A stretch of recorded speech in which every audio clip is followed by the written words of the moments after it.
नमस्कार प्रिय छात्रों। आज हम क्वांटम मैकेनिक्स में हाइड्रोजन एटम के लिए श्रोडिंगर इक्वेशन के बारे में स्टडी करेंगे। क्योंकि हम जानते हैं कि हाइड्रोजन एटम में एक प्रोटॉन व एक इलेक्ट्रॉन होता है, दोनों पर चार्ज अपोजिट होता है। तो इस अपोजिट चार्ज के कारण इन दोनों के मध्य जो कूलम्बिक फोर्स होगा उसका मान निम्नलिखित होता है, F = -E²/r²। ये क्वेश्चन नंबर फर्स्ट हो गई, जहाँ R है वो इलेक्ट्रॉन व न्यूक्लियस के बीच की डिस्टेंस है। ओके, और चूंकि हम जानते हैं कि न्यूक्लियस से अनंत दूरी पर इलेक्ट्रॉन की पोटेंशियल एनर्जी का मान कितना होता है, 0 होता है। इसलिए R डिस्टेंस के ऊपर इसकी पोटेंशियल एनर्जी का मान कितना हो जाएगा, ये हो जाएगा V = -∞ इसकी लिमिट हो गई, F dr हो गई। अब हम क्या करेंगे, इस समीकरण जो F का मान है वो समीकरण नंबर 1 से पुटअप कर देंगे, तो ये बन जाएगा माइनस इंटीग्रेशन है, लिमिट इसकी ∞ है, -E²/r² dr हो गया। ये E²/r² dr जो है इसका इंटीग्रेशन है वो है E²/r होता है, यहाँ साइन माइनस है इसलिए बन गया V = -E²/r। ये क्वेश्चन नंबर हो गई 2 हो गई। अब अकॉर्डिंग टू श्रोडिंगर इक्वेशन, जैसा कि हम जानते हैं क्या होती है, d² ψ/dx² plus d² ψ/dy² plus d² ψ/dz² plus 8π² m/h² e - v ψ क्या हो गया, 0 हो गया। ये क्वेश्चन नंबर 3 हो गई। अब हम क्या करेंगे, इक्वेशन नंबर जो 2 है उससे जो v का मान है वो इक्वेशन नंबर 3 में हम पुटअप कर देंगे। तो क्या बन जाएगा, d² ψ/dx² plus d² ψ/dy² plus d² ψ/dz² plus 8π² m/h²। e यहाँ पर साइन माइनस था और ये भी यहाँ पर क्या माइनस है, तो ये दोनों क्या हो गए, प्लस हो गए, तो प्लस E²/r ψ = 0। इक्वेशन नंबर 4 हो गई। इस इक्वेशन नंबर 4 में जो r है ये क्या शो कर रहा है, ये न्यूक्लियस और इलेक्ट्रॉन के बीच की डिस्टेंस को रिप्रेजेंट कर रहा है। इस डिस्टेंस r में एवं कार्टेशियन कोऑर्डिनेट्स क्या है, x y z में निम्नलिखित संबंध होता है, r² = x² plus y² plus z²। Equation number क्या हो गई, 5 हो गई। अब इक्वेशन नंबर 4 को हमें सोल्व करना है। तो इक्वेशन नंबर 4 को सोल्व करने के लिए हमें क्या करना पड़ेगा, जो ये है Cartesian coordinates x y z, इसको हमें पोलर कोऑर्डिनेट्स, कौन कौन से polar coordinates, r theta phi में कन्वर्ट करना पड़ेगा। यानी कार्टेशियन कोऑर्डिनेट्स को polar coordinates r theta phi में कन्वर्ट करके ही हम इक्वेशन नंबर 4 को आसानी से सोल्व कर सकते हैं। तो हम क्या करेंगे, सबसे पहले इनको कन्वर्ट करते हैं। यहाँ पर जो ये r थीटा फाई क्या चीज है, r है रेडियस वेक्टर है, थीटा है यहाँ पर जेनिथ एंगल है, और फाई यहाँ पर एजीमुथल एंगल है। इन जो r थीटा फाई में एवं Cartesian coordinates x y z में निम्नलिखित संबंध होता है। क्या संबंध होता है, x = r sin theta cos phi, y = r sin theta sine phi, और z बराबर है r कोस थीटा। ये तीनों संबंध है, इनको हमने इक्वेशन नंबर 6 द्वारा रिप्रेजेंट कर दिया। अब देखिए संबंध किससे प्राप्त हुए, यानी x y z में एवं पोलर कोऑर्डिनेट्स में जो संबंध हमने प्राप्त किए किस तरीके से प्राप्त किए हैं इसको हम देखते हैं। अब देखिए आप इस डायग्राम की तरफ ध्यान दीजिए। इस डायग्राम में क्या है, यहाँ पर ये एटम है, इसका न्यूक्लियस है O पॉइंट के ऊपर। इस न्यूक्लियस से r डिस्टेंस पर कोई इलेक्ट्रॉन जो है वो इस P पॉइंट के ऊपर प्रेजेंट है, और ये जो इलेक्ट्रॉन है वो x y z तीनों एक्सिस को रिप्रेजेंट कर रहा है। ओके, इसमें ये x एक्सिस हो गया, ये y एक्सिस हो गया, ये क्या हो गया, z एक्सिस हो गया। ओके, अब हम सबसे पहले क्या करेंगे, ये जो है ना यहाँ पर P पॉइंट, इस P पॉइंट से हम क्या करेंगे, PP डैश एवं PC हम परपेंडिकुलर ड्रॉप करते हैं, यानी P से हम PP डैश एवं PC लंब डालते हैं। तो ये जो एंगल जो है ये वाला, ये एंगल थीटा एंगल है, और ये जो एंगल है ये है फाई एंगल है। इसको हमने इससे मिला दिया, O को P से डैश से मिला दिया, तो ये एंगल क्या बन गया, फाई बन गया।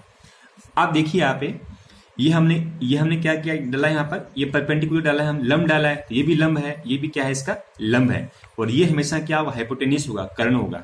अब देखिए आप एंगल थीटा यहाँ पर कर्ण एवं लंब, यानी परपेंडिकुलर और हाइपोटेन्यूस किस में आता है, साइन थीटा में आता है। तो हम लिखेंगे साइन थीटा इक्वल टू क्या हो जाएगा, ध्यान दीजिए, साइन थीटा यहाँ पर क्या है, ये तो क्या है यहाँ पर परपेंडिकुलर क्या है, PC है, तो PC अपॉन क्या हो जाएगा, PC अपॉन OP हो जाएगा। OP यहाँ पर क्या है, हाइपोटेन्यूस है, तो साइन थीटा क्या हो गया, PC अपॉन OP, और OP का मान क्या है, OP का मान यहाँ पर ध्यान दीजिए, OP का मान हमने R माना है, तो ये बन गया साइन थीटा इक्वल टू जाएगा PC अपॉन R।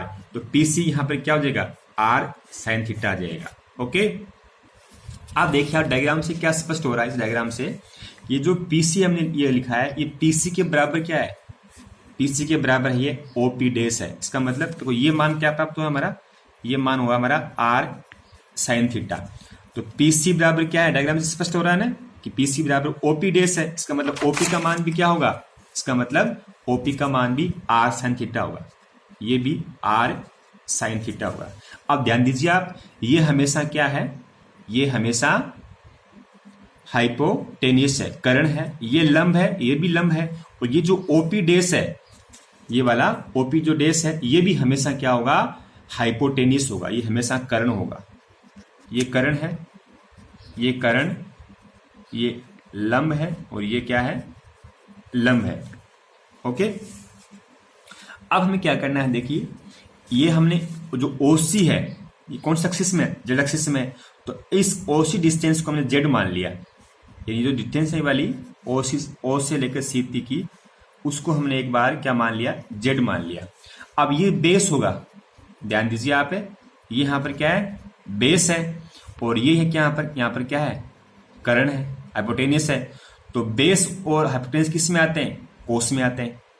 किस में आते हैं, बेस और हाइपोटेनियस किस में आते हैं, कोस में आते हैं। और एंगल यहाँ पे क्या है, थीटा है। तो कोस थीटा क्या हो जाएगा, कोस थीटा इक्वल टू हो जाएगा, ये OC था ना, OC वाला, ये OC तो अपना क्या है, बेस है, तो OC अपॉन OP आ जाएगा। OP यहाँ पर क्या है, हाइपोटेनियस है। तो इसका मतलब क्या हो गया, OC बराबर क्या माना हमने, OC बराबर माना हमने जेड माना है, तो जेड बराबर क्या आ जाएगा, R कोस थीटा आ जाएगा। R यहाँ पर क्या था, OP था, OP ये वाला, ये R है, जेड बराबर क्या हो गया, जेड बराबर R कोस थीटा प्राप्त हो गया। यानी पहला मान जो हमने यहाँ लिखा है इक्वेशन नंबर 6 में, ये वाला, ये हमें जेड बराबर R कोस थीटा प्राप्त हो गया। अब हम क्या करेंगे, अब देखिए हम इस जो P डैश पॉइंट है, इस P डैश पॉइंट से हम यहाँ पर इस O अक्ष के ऊपर, इस P डैश पॉइंट से हम O अक्ष के ऊपर ये P डैश B लंब डालते हैं। ओके, तो ये भी क्या हो गया अपना, ये भी हमारा लंब हो गया। ओके, ये हमें लंब प्राप्त हो गया। तो ये लंब है। ओके, अब हम क्या करना है, ये जो लंब है, ये एंगल कौन सा है, ये एंगल हमारा फाई है। आप देखिए ये OP जो डैश है, ये वाला OP डैश यहाँ पर क्या माना है हमने, वैसा कर्ण माना है, ये लंब आ गया। और लंब यानी परपेंडिकुलर अपॉन हाइपोटेनियस क्या होता है, साइन होता है। तो यहाँ पर एंगल फाई है, तो ये जाएगा sine phi. Sine phi equal to क्या आ जाएगा, P dash B। P dash B ये वाला लंब है, अपॉन क्या है इसके, OP डैश। OP डैश यहाँ पर क्या है, कर्ण है, हाइपोटेनियस है, OP डैश हो जाएगा। और OP डैश का मान कितना है, OP डैश का मान है R sin theta. P dash B का मान हम देखो, ये P डैश B ये वाला, ये देखो इसके समानांतर है OY की, इसको हम Y मान लें, इसको हम क्या मान लें, Y मान लें P डैश B को, तो ये हो जाएगा Y। P डैश B का मान क्या हो जाएगा, Y हो जाएगा। और जो OP डैश का मान क्या था, OP डैश का मान ये वाला, ये था R sin थीटा। तो यदि हमने R sin थीटा, तो बन गया Y upon R sin theta बन गया। ओके, तो Y बराबर क्या आ गया, Y बराबर आ गया, देखिए समीकरण से Y बराबर R sin थीटा ये वाला, और ये sin फाई, यानी Y equal to R sin theta sin phi. ये लिखा हमें क्वेश्चन नंबर 6 में, Y equal to R sin theta sin phi. तो ये हमें Y का मान प्राप्त हो गया। ठीक है, अब देखिए हम क्या करेंगे, नेक्स्ट पॉइंट हमारा क्या होगा, अपना ये हमारी P डैश है, इस P डैश से हम क्या करेंगे, OB ये वाला OB है, इसके समानांतर पैरेलल हम P डैश A जो लाइन है वो खींचेंगे, P डैश A लाइन खींचेंगे। तो जो P डैश A है ये वाली, ये क्या होगी, बेस होगी, आधार होगी। ठीक है ना, ये आधार है, ये क्या है, कर्ण है। तो आधार और कर्ण किस में आते हैं, कोस में आते हैं। एंगल कौन सा है, फाई है, तो क्या बन गया हमारा, कोस फाई हो गया। Cos phi equal to P dash A। P dash A क्या है, यहाँ पर आधार है, और अपॉन OP डैश क्या है, यहाँ पर कर्ण है। तो cos phi equal to P dash A upon OP dash. और P डैश A जो है ये वाला, ये अक्ष के क्या है, पैरेलल है, जिसको हम अक्ष मान लेते हैं। डिस्टेंस ये वाली, ये O जो अक्ष है इसके पैरेलल OB के, जिसको हमने अक्ष मान लिया। तो पी डेस ए क्या हो गया, अक्स हो गया, और ओपी डेस हमें पता ही है आर साइन थीटा है, तो ये क्या बन गया, cos phi equal to x upon r sine theta. तो अक्स का मान क्या हो गया, अक्स का मान हो गया इस समीकरण से r sine theta cos phi, जो हमने लिखा है यहां पर, ये वाला अक्स बराबर r sine theta cos phi होगा।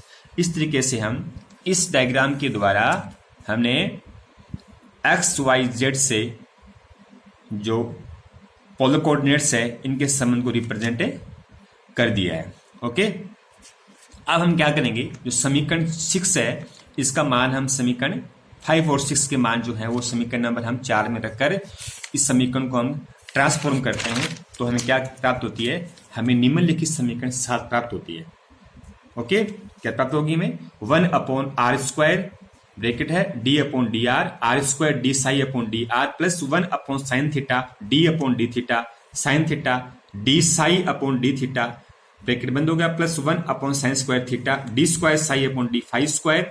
ओके, ये ब्रैकेट बंद हो गया, प्लस क्या है eight pi square m upon h square E plus E square upon r psi equal to 0। Equation number 7 हो गई। इक्वेशन नंबर 7 जो है वो इक्वेशन नंबर जो 7 है वो हाइड्रोजन एटम यानी 1 इलेक्ट्रॉन जो एटम है उसके वेव फंक्शन साई के लिए पार्शियल डिफरेंशियल इक्वेशन है ना।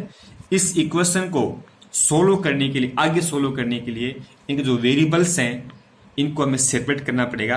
तो हम नेक्स्ट जो अपना वीडियो है उसमें हम सेपरेशन ऑफ वेरिएबल्स के बारे में स्टडी करेंगे। तो इक्वेशन नंबर जो 7 है वो हाइड्रोजन एटम के लिए जो यानी 1 इलेक्ट्रॉन एटम के लिए partial differential equation of wave function को रिप्रेजेंट करती है। Okay, thank you.